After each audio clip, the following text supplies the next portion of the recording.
Maya-maya pa, nagsimula na ang huling round. Ready, set, go. Ano ang Tagalog ng notebook? I don't know.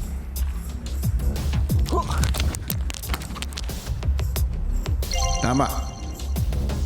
Ano ang Tagalog ng notebook? Kwaderno. Lord.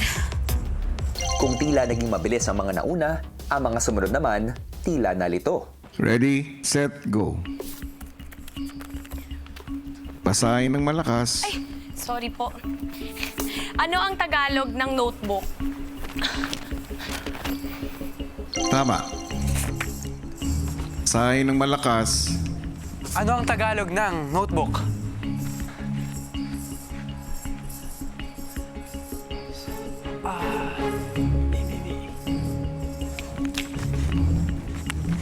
Kwaderno. Tama. Ano ang Tagalog ng notebook? Ha?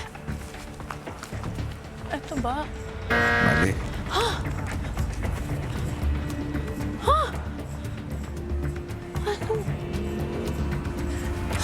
Wala, di ko talaga alam ito. Mali. Ano ang Tagalog ng notebook?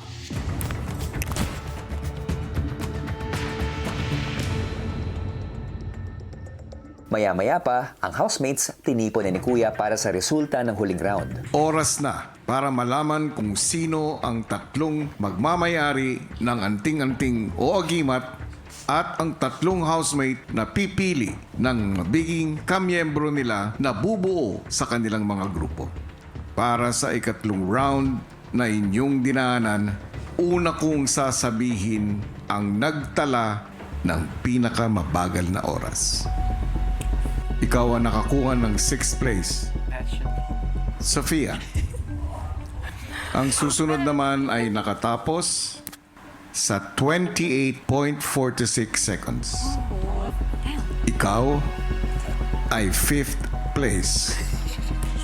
Marco. 4 na housemates na lamang ang natitira. Ang pangalang babanggitin ko ay ang magmamayari ng ika-4 na pwesto at hindi magiging leader at makakapili ng mga miyembro niya. Ikaw yon. Sa pagpapatuloy ng anunsyo ng resulta ng second group formation, Ang pangalang babanggitin ko ay ang magmamayari ng ika-4 na pwesto at hindi magiging leader at makakapili ng mga miyembro niya. With a time of 17.68 seconds, ikaw yon, Joaquin. Oh my God, bro. Bro, I knew it. I knew it. Sa puntong ito, 3 sa mga nakaharap sa inyo na nanatiling nakatayo ay ang siyang mga nagmamayari ng anting-anting. Congratulations, Eliza, Princess, at Ashley. Kayo ang nanalo bilang leaders. Let's go!